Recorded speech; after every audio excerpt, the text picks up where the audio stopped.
Ladies and gentlemen, it's that exciting time of the week. It is time for the FPL D Units team selection, and I can guarantee you my team selection this week is very different to every other content creators out there because I'm not on wildcard. I've taken a -4. I've confirmed my moves, and I've been preaching about them all week, and I think that my team looks pretty damn sexy for this game week, and I'm very excited to see how it goes in game week 6. Before we go any further, if you're enjoying the content, please smash a like on the video, leave us a comment with your final decisions of what we'd like to see in the late mail later today.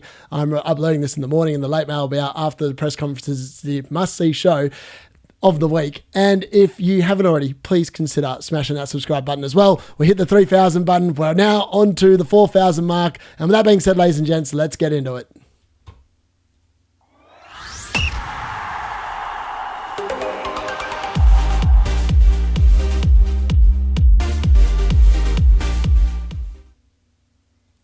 So how did the team go in game week 5? And look, it was a pretty good week. Lots of people played chips in game week 5. I did not. And I rolled the transfer and it was pretty good. I'm pretty damn happy with the way it went. Look, let's be honest. I mean, the double Nottingham Forest defence completely sucked, as has been the case. They obviously conceded very poorly. And again, Sells and Milinkovic just go to show what can happen when you do a double defence. And look, I don't like it. I've moved off it. And long may I not be double defensed up because it was horrible. Collins, it's either feast or famine with him. And this week it was famine. No DC points, a 0-pointer. Very unhelpful when I had Dorgu and Joof both on the bench with assists. And the DC person was on the field. Why can't that be the case more often that the defenders that get the assists actually end up scoring more points? That would be nice. Alas, I got it wrong this week. That was unfortunate. Senesi did what I expected against Newcastle. Both teams are very good defensively, and it was a bit of a ball fest, and it was a nice, easy 9-pointer, let's be honest. Into the midfield, we had Cunha come back from injury, and potentially if that game went a different way and there wasn't a second yellow card for Casemiro in the first half, maybe we would have seen more of Cunha and more of him as an attacking force. Alas, I think I'm very happy though that he got those minutes. He should be really good, and hopefully we'll start against Brentford this week. Gakpo was disappointing, and look, this was kind of the final nail in the coffin for me, this performance. I needed to see more. I haven't been convinced by Liverpool at all, and it's a great time to hop off their assets, I think, this week. Bruno Fernandes does what Bruno does, and he just returns. He's a very good asset. I'm glad that he's the captain of my football team that I support, but yeah. Reinders, I mean, that would have been nice if he'd done that the week before because my rank would probably be in the 6 millions rather than the 7 millions, but he got it done a week later, so it is what it is. We move and we keep going with that. Then up front, we had Even Ilson. Again, that game was just devoid of any chances. Watkins, least said about him, the better. He's just lucky that I had other issues that I wanted to fix and address this week, and he has two kind of nice-ish fixtures. I'm obviously recording this Pro Europa League on Thursday night, so hopefully he doesn't get injured, and hopefully he does really well and gets a bit of form to take into this weekend at Fulham at home. And then the beast, the cyborg, the inevitability that is Erling Haaland. I'm glad that I've had him captain the last 2 weeks. He's definitely helped me increase my rank. We've gone from 8.8 million in 1 week to 7.5. And I'm excited to see what we can do with this team in game week 6. So before we go any further though, if you haven't already joined the league, the code is up the top there, top left-hand side of the screen there. Make sure you join. Well done to the second year was a trial, who's managed by John Hilton. He is now officially top of the leaderboards in Think You Can Beat the D Unit. He's up to an overall rank of 5.8k. He's played his free hit, he's played his wild card, but he's still got his triple captain and his bench boost to come, and he's going 5 men at the back, literally every week. That is his formation. I don't mind it because he's got nothing on the bench, and he would be with a few issues if he's got a few injury concerns.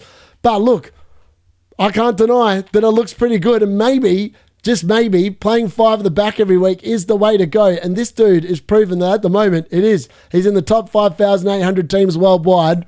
Long may it continue. We want the winner of FPL to be in this league this year because I will celebrate you till the cows come home. Well done, mate. Hopefully you can keep the lead at the top there. So one of my final plugs for game week 6. The real question is, Haaland captain, anyone else triple captain? What do you think? My thoughts, don't triple captain. I've thought about it. I'll cover it again in the late mail later today, but I just don't think Burnley are going to get spanked. And I don't think Haaland's going to score more than 2 goals.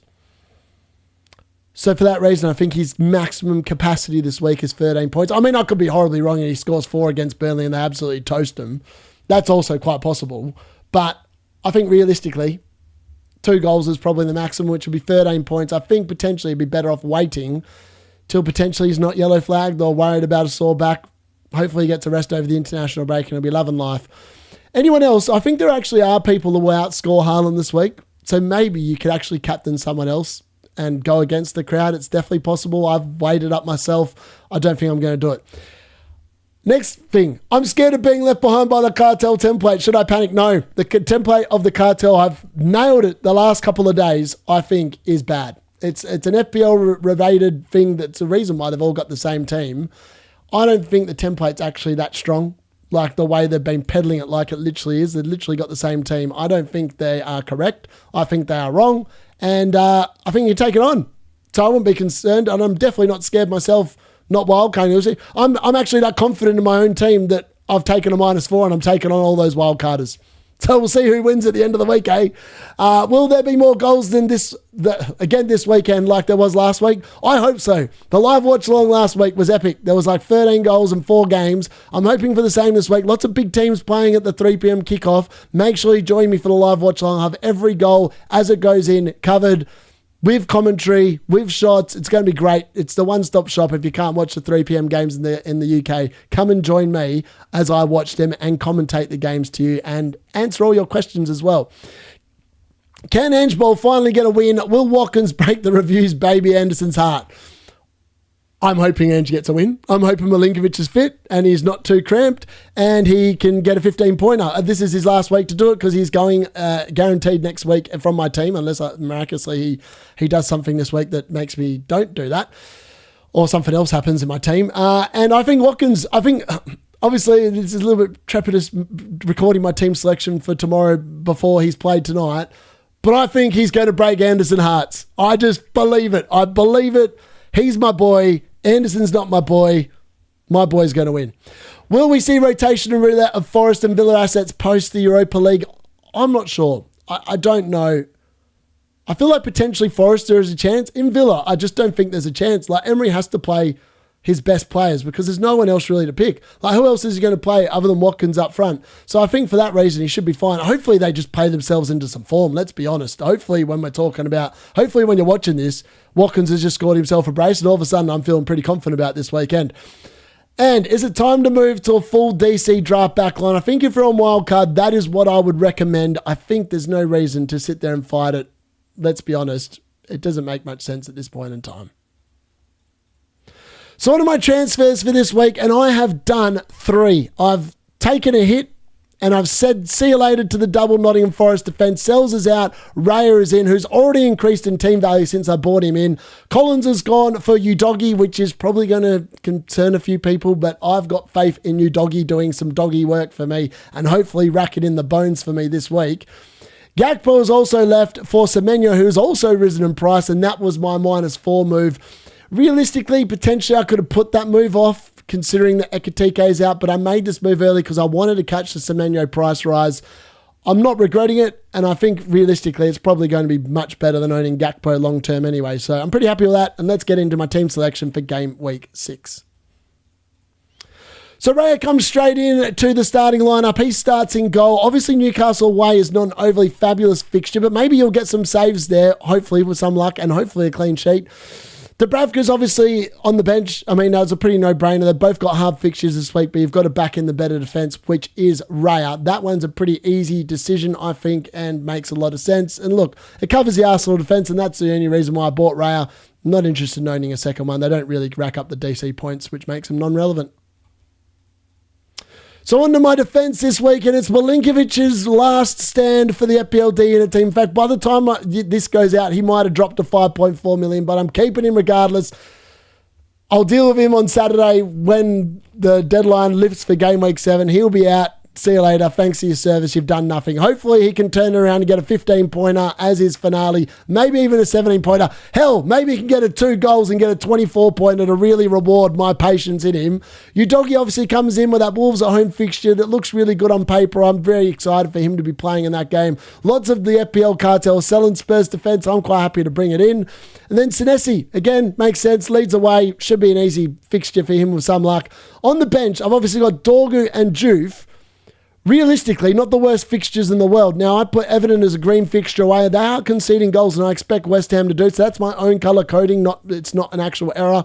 And then Brentford away, I was tempted to put that as a green fixture as well because I really do believe it is. And Man United do have the highest XG. The only reason why Dorgu's on the bench instead of potentially someone else or playing a 4 at the back, it's because of the fact I am concerned. Apparently Dalot is fit and Amarin just seems to love Dalot. For that reason, I don't want to run the risk of potentially him coming on and getting a 1-pointer because that would not be ideal. But yeah, pretty easy decision there with the defence this week. It's an easy back 3, I think. And then on to the midfield. Semenyo obviously comes into the team there as my third move in for this week. We've got Semenyo, obviously, yeah, he's got that leads away fixture. Potentially he could go big again through multiple routes to points. Cunha and Fernandes are the double-up Man United attack. Now, no one else is really rocking this week, and it's a huge differential. Essentially, it's Cunha versus Ndiaye this week, and I quite like that. I think Cunha outscores Ndiaye quite comfortably. I think this man has been very close to returning for Man United through the first 3 games that he played. I think this is the week where it pops. I think Man United are going to put it together this week. I think they're going to thrash Brentford in the early kickoff. Maybe I'm delusional. Maybe it's me being a Man United fan. I just think Cunha will be great this week. So for me, easy decision. He plays. I'm excited. I'm actually excited for that pick. It's very different to Ndiaye. Lots of more exciting. So, yeah. Sarr obviously is on the bench. He's still yellow flagged at this point in time, but by the late mail, he may not be yellow flagged because there is a potential chance that he is fit. It's rumoured that this was the week where he was going to be fit. Hopefully he is, because then moving forward, he is a fantastic option to be bringing into this team over the coming weeks. And I'll be very excited to welcome him back. I still think that he is the best 6.5 million midfielder in the game by some significant distance. I know he's dropped in price once. He's not going to drop again at that ownership level, and I'm excited for him to come back into my team when he is fully fit. And onto the forwards, and we've got Eva Nilsson obviously away at Leeds. That fixture doesn't look too bad on paper again. I've got triple up Bournemouth. It went fairly well. The double up went okay last week. Senesi obviously returned. Ideally, they keep a clean sheet and score a couple of goals, and then both my attackers are involved. That would be very nice. Then we've got Haaland. He's obviously the Burnley at home game. I looked at the fixtures and there's no reason to back against him, honestly. He is the easy captaincy choice as well. Bruno Fernandes, actually, I've given the vice captaincy to. I think potentially he could be really good. I did toy up between him, Cunha and Semenyo, but I've landed on Bruno just because of the fact he's probably the most consistent one of the lot. There's no reason to really back against that. And then we got Ollie Watkins. People will say I'm delusional. Maybe I should have taken a -8, get rid of him. But look, I'm happy to keep the faith. The next 2 weeks, he's got a free run. He's definitely leaving in game week 8. It will be for Jared Bowen post that international break, who obviously has an amazing run of fixtures for West Ham. And I think moving forward, he is definitely going to be the pick of the forwards. It's going to be him, Haaland, and someone else. I'm not sure who the third top scoring forward's going to be yet, but it's going to be those 2 and one other, I think, moving forward. But yeah, look, the team looks pretty damn good on paper. I'm pretty excited. I mean, I've taken a -4 and I feel quite confident that I can cover the -4 even against all the wildcard drafts I'm seeing this week, because I just don't rate a lot of the picks on the wildcard draft and the fixtures I have this week. And I feel like my team's got better fixtures. Now, hopefully that plays out that way.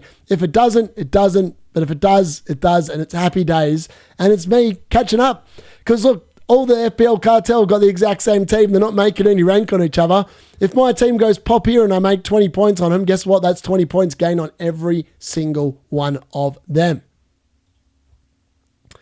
So that brings me to the end of my team selection for Game Week 6. Let me know in the comments if there's anything you would change, whether I've got the benching order right. Potentially I could swap that around. I'm not sure. There's obviously room for maneuver there. But I'm quite happy with the team. I'm quite excited about what we're going to be doing. Obviously, the late mail will be out later today. Make sure you join me for that one. Also, tomorrow I'll have the deadline stream at 9 a.m. like usual. And then the live watch along is going to start at 12:30 UK time. 7:30 if you're in Australia, for Man United against Brentford. We've got the double United attack there. Can I start the week with a bang? We're going to go straight through for 4.5 hours into the 10 p.m. or 3 p.m. blackout kickoffs as well, where we have Crystal Palace against Liverpool, Chelsea against Brighton, and 2 other games. 2 other good games of football. I can't remember who it is. I should know. I've just completely forgotten. No, it's Leeds, Bournemouth, and another good team. I can't think of it. It's gone off the top of my head. I've done this, but I've just completely forgotten. Sorry for that. I'll join you for the late mail today. If you've enjoyed that, smash a like on the video. Leave us a comment with what you do. And if you haven't already, smash that subscribe button. I'll see you again later today for the late mail. It's a must-see show. Catch you then. FPLD unit out.